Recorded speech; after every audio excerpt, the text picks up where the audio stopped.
हो गई स्टार्ट, करें भाई स्टार्ट। अब पढ़ा देखिए बेटा, अभी हमारे पिछले क्लास में हमने जो पढ़ा था वेक्टर के बारे में, बिल्कुल थोड़ा बेसिक बेसिक समझा था हमने, जो हमारे पास 11th क्लास में आ चुका था। ठीक है, 11th क्लास में एक कंसेप्ट और आता है जो हमारे पास 12th क्लास में भी है, वेक्टर एडिशन। कि हमें वेक्टर का क्या करना है, एडिशन करना है। हमने 11th क्लास में वेक्टर की कंपोनेंट फॉर्म पढ़ी थी, अभी तक वो नहीं आई है पर आएगी। आई कैप, जे कैप, के कैप वो है हमारे पास। ठीक है, अभी तक मैंने नहीं सिखाई है, पर उससे पहले हम वेक्टर के बारे में कुछ और बातें जान लेते हैं। कि अगर मेरे पास कोई भी वेक्टर है, मान लीजिए एक वेक्टर है, ये रहा वेक्टर ए। ठीक है, कोई दूसरा वेक्टर है वेक्टर बी, वेक्टर बी। हमारे पास एक कंसेप्ट आता है शिफ्टिंग का, कि हम वेक्टर को शिफ्ट कर सकते हैं। ठीक है, कहीं से भी कहीं, पर वो डायगोनली नहीं जाएगा, या तो पैरेलल जाएगा या फिर वो परपेंडिकुलर जाएगा। ये वेक्टर है, ये यहां से उठाकर मैंने यहां पर लिख सकता हूं, लो भाई ये वेक्टर है ए वेक्टर। ए बेटा शांत, ये वेक्टर ए था, इसको उठा के मैंने यहां शिफ्ट कर दिया ए वेक्टर, या फिर इसको उठा के मैंने नीचे शिफ्ट कर दिया ए वेक्टर। ऐसे मैं शिफ्ट कर सकता हूं, इसको भी शिफ्ट कर सकते हैं। यहां पर है, इसको उठा के मैंने यहां शिफ्ट कर दिया, कौन सा वेक्टर बना ये, बी वेक्टर। इसको उठा के मैंने नीचे शिफ्ट कर दिया, कौन सा वेक्टर बना ये, बी वेक्टर। तो हम ऐसे वेक्टर की शिफ्टिंग कर सकते हैं, जल्दी बैठो बेटा, ऐसे वेक्टर की क्या कर सकते हैं, शिफ्टिंग कर सकते हैं। बीच वाला नहीं, स्टार्ट हो गई। ठीक है, वेक्टर की शिफ्टिंग कर सकते हैं। ये वेक्टर था, सारे देख लो, ये वेक्टर था, वेक्टर को उठा के मैं यहां पे शिफ्ट कर दिया, कर सकता हूं। ठीक है, ये वेक्टर था, इसको उठा के यहां पे शिफ्ट कर दिया, जैसा था वैसा ही जाएगा। ठीक है, या फिर इसको उठा के मैंने यहां शिफ्ट कर दिया, ये रहा, जैसा था वैसा ही आएगा। ठीक है, हमारे पास अलग अलग वेक्टर होंगे, उनको हम शिफ्ट कर सकते हैं, शिफ्टिंग ऑफ वेक्टर। अब हम क्या करेंगे कि हमारे पास जो वेक्टर की शिफ्टिंग की हमारे पास जो टेक्नोलॉजी है, टेक्नोलॉजिया, उसका यूज करेंगे। कि हमारे पास जो दो वेक्टर हैं, vector A, vector B, vector A, vector B, इन दोनों को शिफ्ट करके ज्वाइन करेंगे। क्या करेंगे, शिफ्ट करके ज्वाइन करवा देंगे। सर ज्वाइन कैसे करवा देंगे, मतलब कि टच करवाएंगे। ठीक है, ये वेक्टर है, ये इसका हेड है, ये पीछे क्या है, ये वेक्टर है, इसका हेड है, ये इसकी, तो क्या होगा, एक वेक्टर का हेड दूसरे वेक्टर की टेल, या फिर एक वेक्टर की टेल तो दूसरे वेक्टर की भी टेल। ठीक है बेटा, ये तो टेल टेल से ज्वाइन कराएंगे या फिर हेड को टेल से करवाएंगे। कैसे, देखिए ये वेक्टर था, इसको मैं ऊपर शिफ्ट कर सकता हूं, थोड़ा सा इधर शिफ्ट कर सकता हूं, या फिर इसको मैं नीचे शिफ्ट कर सकता हूं, थोड़ा सा पीछे शिफ्ट कर सकता हूं। शिफ्टिंग से मैंने क्या किया, ये वेक्टर बन गया हमारा ए वेक्टर, और ये वेक्टर बन गया हमारा, मैंने शिफ्ट करवा के ऐसे अलाइन कर दिए, कर सकता हूं। आ गई बात समझ में। या फिर इस वेक्टर को मैंने शिफ्ट करके यहां पहुंचाया, इस वेक्टर को शिफ्ट करके मैं हेड पर भी तो पहुंचा सकता हूं। अभी क्या बना, टेल से टेल कनेक्ट हो रहे हैं, टेल से टेल कनेक्ट हो रहे हैं। या फिर मैंने क्या कि एक वेक्टर ये है, दूसरा वेक्टर ये है, ये तो ए वेक्टर था, और ये वेक्टर इसका हेड उसकी टेल। ठीक है बेटा, अब हमारे पास जो अलग अलग टाइप के कंसेप्ट वेक्टर आए थे, zero vector, coinitial vector, collinear vector, एक बार उनकी बात कर लेते हैं। वो वैसे सब जानते हैं, फिर भी थोड़ा सा बता देते हैं। ठीक है, हमारे पास कौन कौन से हैं। सबसे पहले आता है जीरो वेक्टर। जब भी हम किसी वेक्टर की नेमिंग करेंगे, उसकी मैग्नीट्यूड की बात करेंगे, जैसे कि मैंने बोला जीरो वेक्टर, वो किससे रिलेट करेगा, उसके मैग्नीट्यूड से। तो उसका मैग्नीट्यूड कितना होगा, जीरो। तो जिसका मैग्नीट्यूड जीरो होगा वो वेक्टर कहलाएगा जीरो वेक्टर। और किसी भी वेक्टर का मैग्नीट्यूड तो निकालना सीख चुके हैं। ये वेक्टर है हमारा, ए से बी तक जा रहे थे, इस यहां पर डायरेक्टेड है, तो ए बी वेक्टर। अगर मुझे इसका मैग्नीट्यूड निकालना तो कैसे बताया था, इसका मॉडुलस, इसका अब मॉडुलस नहीं बोलेंगे, अब इसका मैग्नीट्यूड बन गया है। क्या फॉर्मूला आया था निकलकर, root X square Y square Z square. ये वाली वैल्यू किसके इक्वल आनी चाहिए, जीरो के इक्वल।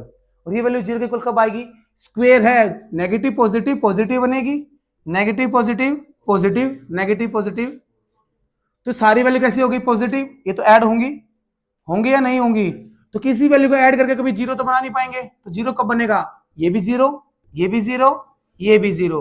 अगर मेरे पास x की, y की, z की वैल्यू जीरो हो जाए तभी इसका मैग्नीट्यूड जीरो होगा, तभी वो जीरो वेक्टर बनेगा। ठीक है भाई। अगला हमारे पास वेक्टर निकल कर आता है यूनिट वेक्टर।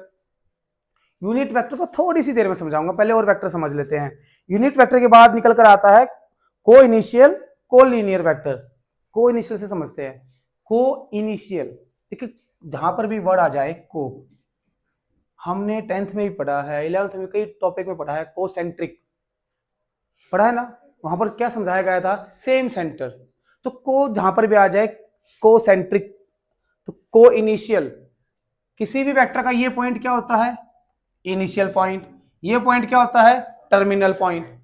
कहां से स्टार्ट किया, कहां पर खत्म किया, जहां से स्टार्ट करते हैं इनिशियल, जहां पर खत्म करते हैं टर्मिनल। तो हमारे पास आ गया को मतलब सेम, लिख दिया को इनिशियल, क्या लिख दिया, को इनिशियल वेक्टर बन गया। ठीक है, तो को इनिशियल क्या, स्टार्टिंग पॉइंट सेम। ऐसे कोई भी वेक्टर जिसके स्टार्टिंग पॉइंट क्या हो, तो सारे vector, vector A, vector B, vector C, vector, ये सारे के सारे वेक्टर क्या बन जाएंगे, को इनिशियल वेक्टर बन जाएंगे। क्या बन गए ये, को इनिशियल। फिर उसके बाद हमारे पास आता है कोलिनियर। कौन सा वेक्टर आता है, कोलिनियर। कोलिनियर मतलब को भी सेम, लीनियर मतलब एक स्ट्रेट लाइन। ठीक है, कोई भी वेक्टर जो एक दूसरे के पैरेलल हो, एक दूसरे के एक सेम स्ट्रेट लाइन के पैरेलल। भाई देखो मैं कैसे समझा रहा हूं, को लीनियर, को की सेम, लीनियर क्या होता है, एक स्ट्रेट लाइन ही तो होती है, लीनियर नहीं होती है। तो एक स्ट्रेट लाइन के जितने भी वेक्टर पैरेलल होंगे वो सारे क्या हो जाएंगे, कोलिनियर। तो कहने का मतलब क्या हुआ कि जो पैरेलल वेक्टर होंगे कितने भी हो, एक वेक्टर ये रहा ए वेक्टर, एक वेक्टर ये रहा बी वेक्टर, एक वेक्टर ये रहा सी वेक्टर, ये सारे के सारे वेक्टर कैसे हैं, कोलिनियर हैं, क्योंकि एक दूसरे के कैसे हैं। सर अगर मैं इसको पलट दूं, लीजिए भाई मेरे पास एक वेक्टर ये है डी वेक्टर, ये भी कोलिनियर ही है। डायरेक्शन मैटर नहीं करती, मैटर करता है कि वो पैरेलल हैं या नहीं है। अगर पैरेलल हैं तो कोलिनियर हैं, सेम पॉइंट से निकल रहे हैं, को इनिशियल है। तो ये जब हम दो वेक्टर को ज्वाइन कर रहे थे तो ये सेम पॉइंट से निकल रहे हैं, तो ये कैसे बन गए, ये को इनिशियल वेक्टर बन गए। पर ये नहीं बनेंगे क्योंकि इसका हेड है, उसकी टेल है। ठीक है भाई, ये बात समझ में आई, ध्यान रखोगे। अच्छा एक चीज और बताता हूं साथ के साथ, जो देखिए कोई वेक्टर की टेल बहुत लंबी है, किसी की छोटी, किसी की बहुत छोटी है। जो बेटा ये टेल है ना, ये टेल ही इसका क्या होता है,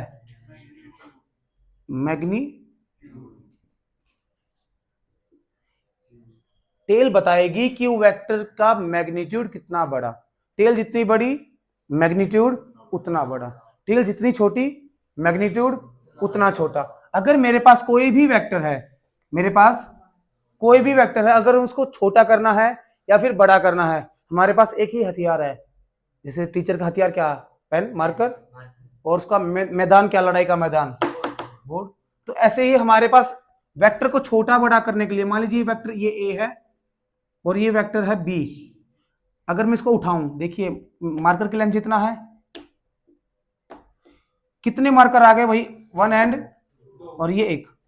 तो ये जो वेक्टर है ऐसे ऐसे कितने बन जाएंगे, 2। अगर मैं क्या करूं, इस वेक्टर को मैं 2 से मल्टीप्लाई कर दूं तो किसके इक्वल आ जाएगा, ये वेक्टर के। तो यहां पर ध्यान से ध्यान देना, ध्यान से ध्यान देना। देखो राइमिंग क्या बन रही है, जब भी मैं किसी वेक्टर को किसी कांस्टेंट नंबर से मल्टीप्लाई करूंगा तो किस में चेंज आ रहा है, टेल में। टेल क्या है, मैग्नीट्यूड, तो उसके मैग्नीट्यूड में चेंज आएगा, बस डायरेक्शन कोई चेंज है। मैंने बोला नहीं सर मैं ना बी को बड़ा नहीं करना चाहता, मैं तो ए को छोटा करना चाहता हूं, तब भी मल्टीप्लाई ही करेंगे। ए वेक्टर है, किससे मल्टीप्लाई करूंगा, किसके इक्वल आ गया, डिवाइड नहीं करते, मल्टीप्लाई होता है। पर ये तो डिवाइड हो रहा है, पर मल्टीप्लाई भी हो रहा है। आप इतना तो समझ सकते हो कि मल्टीप्लाई हो रहा है, ये हो रहा है ना, यहां पर 2 से मल्टीप्लाई किया, यहां पर 1/2 से मल्टीप्लाई किया। समझ में आ रही है। तो मैं वेक्टर को छोटा बड़ा कर सकता हूं किसी भी कांस्टेंट नंबर से मल्टीप्लाई करके, कर सकता हूं। अगर मैं किसी भी वेक्टर के आगे लैम्डा लगा दूं, उसका मतलब क्या होगा कि बस एक कांस्टेंट नंबर से हम किसी वेक्टर को मल्टीप्लाई कर रहे हैं, उसकी मैग्नीट्यूड को चेंज कर रहे हैं। बस किसको चेंज कर रहे हैं? मैग्नीट्यूड को। इसका बड़ी जरूरत पड़ने वाली है आगे चल के मुझे, बहुत ज्यादा। लाइन में तो बहुत पड़ेगी, बार बार लैम्डा आएगा, बार बार। सर ये क्यों ले रहे हैं बार बार? वो यहीं से, क्योंकि मेरे पास जो ये वेक्टर है उसका मैग्नीट्यूड मुझे एग्जैक्टली नहीं पता कितना चाहिए मुझे। जैसे तो मुझे यहां दिख रहा था कि एक मार्कर है, यहां पर कितने मार्कर आए? 2, तो मैंने इसको डबल कर दिया। आ गई बात समझ में? बट जब मुझे इसकी एग्जैक्ट लेंथ का ना पता हो, ये बी वेक्टर कितना लंबा है, पर मुझे इसको ए बनाना है, तो मुझे किसी कांस्टेंट नंबर से मल्टीप्लाई करना पड़ेगा। तो मैं क्या कर दूंगा?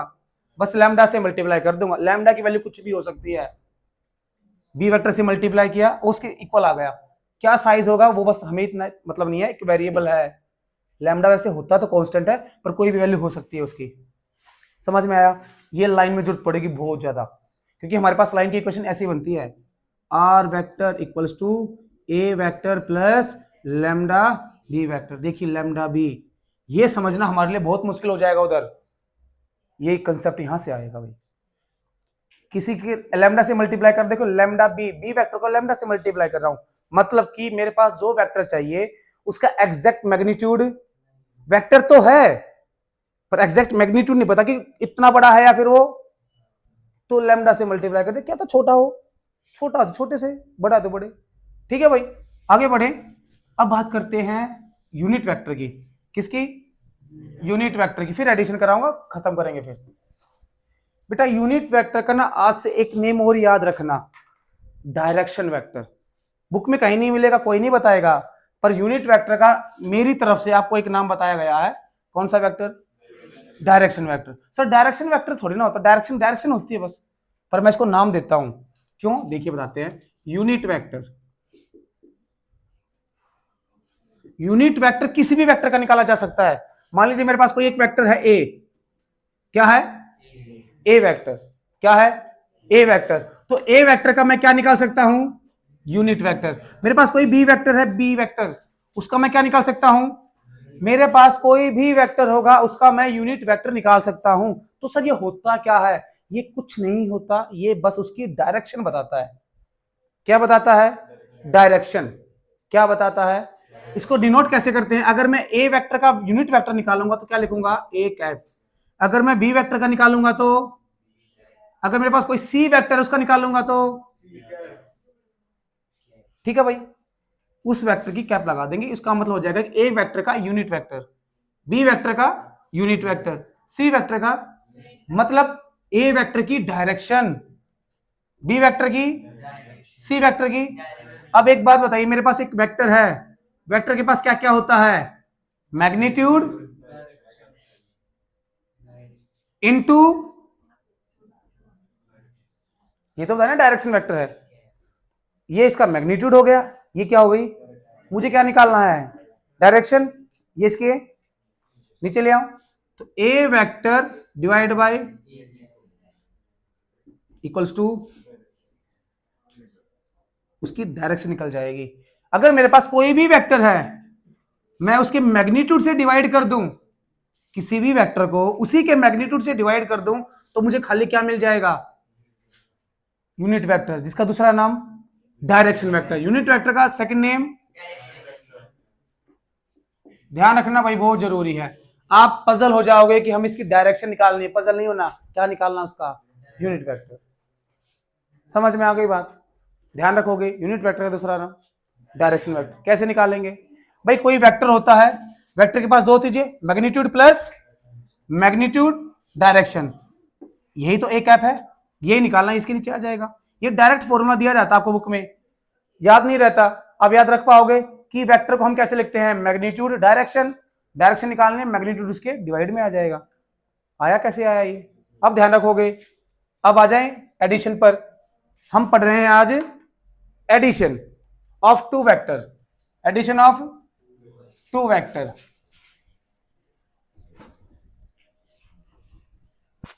देखिए भाई इधर अभी शिफ्टिंग करवाई थी, फिर से बता देता हूं कि हमारे पास कोई भी दो वेक्टर है, उनको हम शिफ्ट करवाकर दो तरीके से अलाइन कर सकते हैं। कैसे? एक वेक्टर ये रहा, एक वेक्टर, ये वेक्टर था ए और ये वेक्टर था बी, ठीक है। या फिर मेरे पास एक वेक्टर ये रहा, दूसरा वेक्टर मैंने ये बना दिया, ये वेक्टर था ए और ये वेक्टर था बी, ये दो वेक्टर है। जब हम दो वेक्टर को ऐड करेंगे तो उनका रिजल्ट क्या आएगा, जो भी रिजल्ट आएगा, देखिए ध्यान रखना, दो वेक्टर को ऐड करो या सब्ट्रैक्ट करो, हमेशा हमें एक वेक्टर ही मिलेगा। Addition of two vector gives vector, subtraction of two vector gives vector. Vector A plus vector B, vector A plus एक कोई वेक्टर ही मिलेगा। क्या मिलेगा, तो मुझे ए वेक्टर को और बी वेक्टर को ऐड करना है, तो उसका रिजल्ट जो भी आएगा उसको हम नाम देते हैं रिजल्टेंट वेक्टर। क्या नाम देते हैं, रिजल्टेंट वेक्टर। हो रहा लो भाई, क्या बोलता है कि जो हमारे पास इनिशियल पॉइंट है, जो हमारे पास टर्मिनल पॉइंट है, उनको मिला दो, वो रिजल्टेंट वेक्टर होगा। इनिशियल पॉइंट को, टर्मिनल पॉइंट को, यहां से स्टार्ट किया, यहां से यहां पर गया, फिर यहां पे कोई दूसरा वेक्टर मिल गया, फिर यहां से यहां पर खत्म हो गया, तो बस इनिशियल टर्मिनल मिला दो। ये क्या आया, वेक्टर सी। ये कंडीशन रही, दो वेक्टर का एडिशन ये आता भाई रिजल्टेंट। अब इधर आ जाए, इसको बोला जाता है triangle law of vector addition.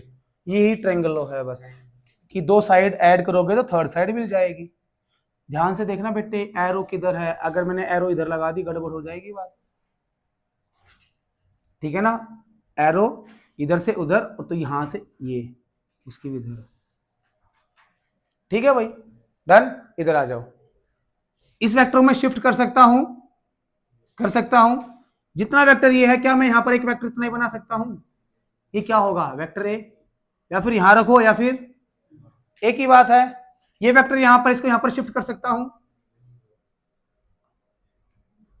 या फिर यहां रखो, या फिर यहां रखो, ठीक है। बस ऐसे ही करना है, एक वेक्टर ये हो गया और एक वेक्टर, इन दोनों को ऐड करोगे क्या बनेगा, सी वेक्टर। वैसे बन क्या गया, ये पैरेललोग्राम, तो ये क्या बन गया, पैरेललोग्राम लॉ ऑफ एडिशन, ठीक है। क्या बन गया, पैरेललोग्राम लॉ ऑफ एडिशन, मतलब पैरेललोग्राम का हमने एडिशन करने सीख लिया, सीखा इससे ही है, यही है। ट्रायंगल है, ये रहा ट्रायंगल। अगर हम ऊपर आए, देखो बात करते हैं नीचे की, वेक्टर ए प्लस किसके इक्वल होगा, इधर आ जाओ सर, मैं इस ट्रायंगल की बात करूंगा, vector B plus vector A किसके इक्वल होगा, राइट हैंड साइड इक्वल है, तो लेफ्ट हैंड साइड भी क्या रहेंगी, तो vector A plus vector B equals to vector B plus, कोई डिफरेंस नहीं होगा भाई, पहले ए बाद में बी ऐड कर दो, सेम आएगा, पहले भी बाद में ए को ऐड कर दोगे, ठीक है ना। हमने 9th क्लास में प्रॉपर्टी पढ़ी थी, कम्यूटेटिव, डिस्ट्रीब्यूटिव, सारी वाले, मैं प्रॉपर्टी में नहीं जा रहा, सीधा याद रखो, दो वेक्टर का ऐड करना, कैसे ऐड कर दो, सेम आएगा रिजल्ट, ठीक है। आ गई बात समझ में। इसके दो तीन रिजल्ट भी हैं, हमें यूज में आ जाते हैं कई बार, कैसे देखिए, एक रिजल्ट यूज दिखाता हूं आपको,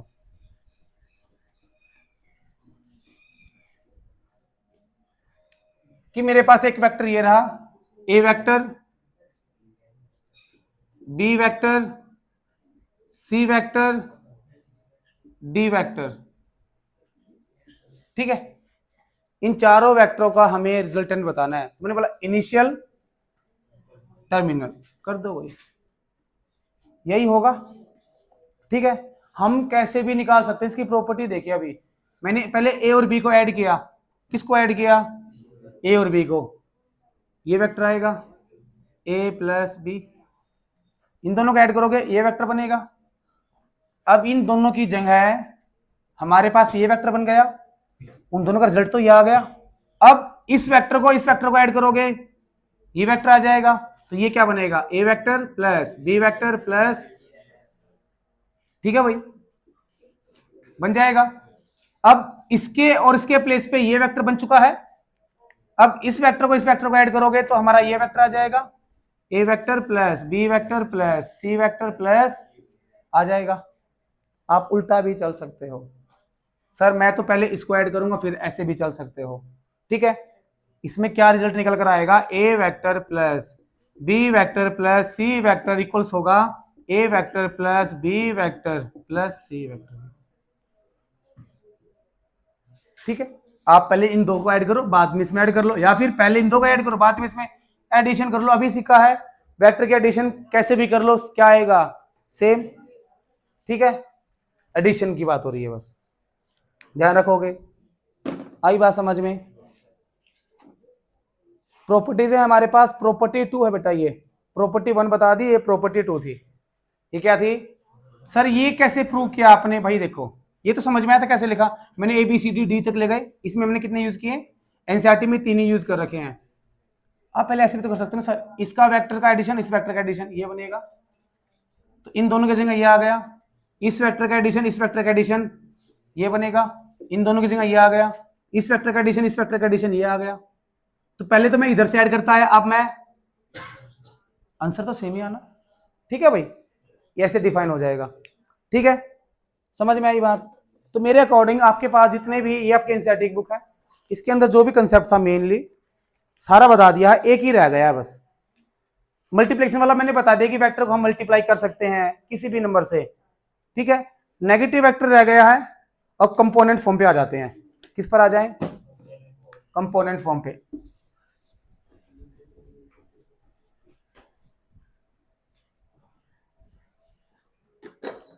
अब इधर देखिए बेटा, जैसे कि मैं बोलूं कि यहां पर एक पॉइंट है, ठीक है, इस पॉइंट पर आने के लिए मुझे पहले एक्स एक्सिस पर आना पड़ेगा, फिर वाई पर जाना पड़ेगा, और फिर जेड पर जाना पड़ेगा।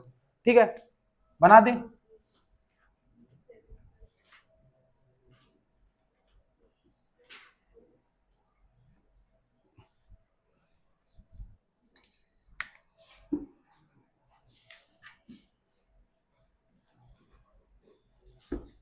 अरे ठीक से बन जाओ। ये क्या है, वाई एक्सिस, ये क्या है, जेड एक्सिस, और ये क्या है हमारी एक्स एक्सिस। यहां पर हवा में कोई पॉइंट है, ठीक है, चलो भाई बनाते हैं। ये रहा पॉइंट, ये पॉइंट हवा में है, बाहर जो आ रही है वो एक्सिस एक्स है, बाहर तो नहीं बना सकता इसलिए थोड़ी टेढ़ी बना दी है। बोर्ड की जो अलाइन है वाई, और जो बोर्ड के ऊपर है जेड। ठीक है, अब मुझे इस पर पहुंचना है, तो हम क्या बनाते हैं, पोजीशन वेक्टर। लो भाई, ये क्या है, पोजीशन वेक्टर। ठीक है भाई, अब हमें ये बताया गया कि हम एक्स के अलोंग कुछ चलेंगे, वाई के अलोंग भी कुछ, जैसे कि एक्स के अलोंग में ये चला, वाई के अलोंग में ये चला, फिर जेड के अलोंग चला, तो मैं कहां पहुंच गया, पहले किसके अलोंग चला, एक्स के अलोंग, फिर किसके अलोंग चला, फिर किसके अलोंग चला, जेड के अलोंग। अब मुझे कुछ बताना है कि भाई हम कोई भी वेक्टर जब डिफाइन करते हैं हमें इसकी डायरेक्शन साथ के साथ बतानी पड़ती है। अब मैं 2 कदम एक्स के अलोंग चला, यहाँ खड़ा हूं, अगर बाहर आ रहा हूं तो बोर्ड से एक्स पे चल रहा हूं, मैं 2 कदम चला। अब मुझे ये बताना है कि मैं एक्स के अलोंग चला हूं, बताना पड़ेगा भाई। 2 कदम चला, 2 यूनिट चला, मैं कितना चला, 2 यूनिट। 2 क्या है, मैग्नीट्यूड, क्या है, पर एक वेक्टर को डिफाइन करने के लिए साथ में क्या चाहिए, डायरेक्शन। पर डायरेक्शन तो बतानी पड़ेगी ना कि भाई जो 2 यूनिट चला हूं मैं कहां चला हूं, एक्स डायरेक्शन में, एक्स एक्सिस पर। तो एक्स एक्सिस को डिफाइन करने के लिए हमने एक टर्म इजाद की, डायरेक्शन बनाया। आई कैप किसके ऊपर होता है, अभी पढ़ा था, किसके ऊपर होता है, यूनिट वेक्टर के ऊपर। तो ये एक्स डायरेक्शन में यूनिट वेक्टर है, मतलब कि एक्स की डायरेक्शन की बात कर रहा है बस ये। तो इसके पास बस क्या है, डायरेक्शन है। यूनिट, यूनिट का मतलब होता है क्वांटिटी 1, यूनिट का मतलब होता है क्वांटिटी 1। ठीक है, यूनिट का मतलब यहां पर अगर मैं बोल रहा कोई यूनिट वेक्टर है, मतलब उसका जो मैग्नीट्यूड है वो 1 है, मैग्नीट्यूड 1 है, बस डायरेक्शन देगा वो। जब यूनिट मैग्नीट्यूड 1 हो गया है तो उसके पास क्या बचा, डायरेक्शन। तो एक्स एक्सिस में जो हमारे पास डायरेक्शन आएगी उसको हम किससे डिनोट करेंगे, मैं वाई के अलोंग चला ही नहीं, मैं जेड के अलोंग चला ही नहीं, मैं तो खाली एक्स के अलोंग चला, तब तो बताना पड़ेगा ना। क्या लिखोगे, किसके लिए, एक्स एक्सिस के लिए। ठीक है, अगर मैं वाई के अलोंग चलूं तो क्या नाम देंगे, जे कैप। अगर मैं वाई के अलोंग चला, देखो ये वाई के अलोंग चला हूं ना, तो वाई के डायरेक्शन को बताने के लिए मेरे पास कौन सा यूनिट वेक्टर आएगा, जे कैप। कौन सा यूज करेंगे, ये यूनिट वेक्टर है, खाली डायरेक्शन देगा, यूनिट मतलब क्वांटिटी 1 सेंटीमीटर, 1 लीटर, 1 किलोमीटर, मतलब नहीं हमें कौन सी यूनिट वो कर रहे हैं, पैरामीटर यूज कर रहे हैं कि सेंटीमीटर में है, मीटर में है, ग्राम है, क्या है, हमें बस इतना पता है कि 1 है, जो भी कुछ लेंगे वो 1 है, बस उसका मैग्नीट्यूड 1 है। ये डायरेक्शन हो गया किसके अलोंग, वाई के।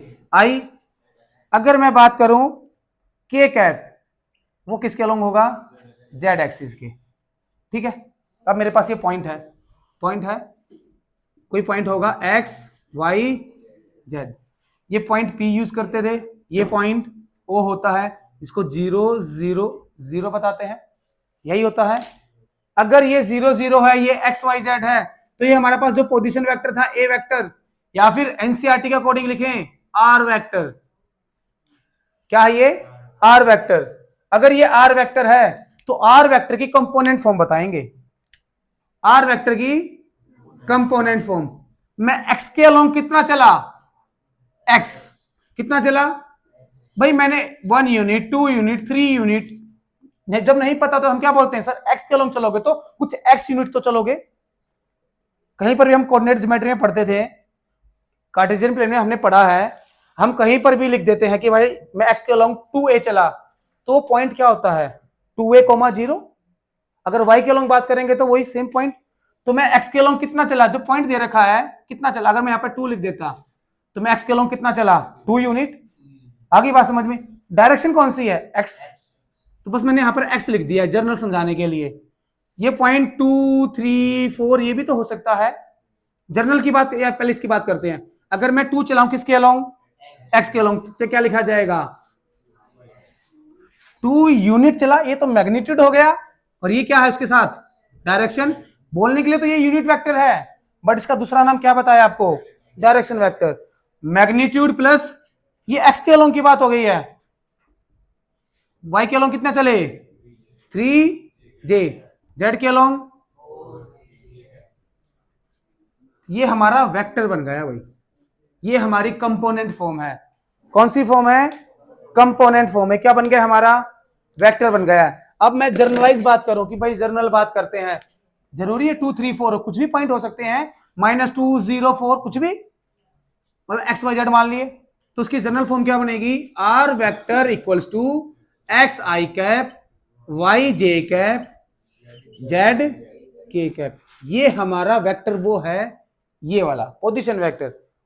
कैसे कंपोनेंट फॉर्म कैसे लिखी जाएगी, अब इसमें दो चीजें हैं, एक्स वाई जेड, ये क्या है स्केलर, क्या है, पूछ लेगा बेटा इसकी स्केलर कंपोनेंट बताओ, एक्स की वैल्यू कितनी है 2 3 4, ये इसकी स्केलर कंपोनेंट है। कौन से कंपोनेंट है, स्केलर कंपोनेंट। वो बोल देगा कि इसके वेक्टर कंपोनेंट बताओ, बोलिए एक्स आई कॉमा वाई जे कॉमा जेड के, ये वेक्टर कंपोनेंट है, ये वेक्टर कंपोनेंट है, ये वेक्टर कंपोनेंट है। खाली एक्स वाई जेड लिखोगे वो तो स्केलर में आ गया, साथ में मैग्नीट्यूड के साथ में क्या आ गई डायरेक्शन, क्या बन गया वेक्टर। तो vector component vector component vector component, समझ में आ गई बात, कोई दिक्कत। तो हमारे पास ये वेक्टर कंपोनेंट स्टार्ट हो गया है।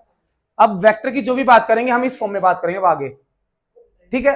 हमें लाइन भी इसी फॉर्म में पढ़नी है, ऐसे ही आई कैप जे कैप के कैप, इस फॉर्म में बात करेंगे आज। ये कंसेप्ट समझ में आया, हो जाएगा, बाकी कल करवाएंगे, ठीक है बेटा।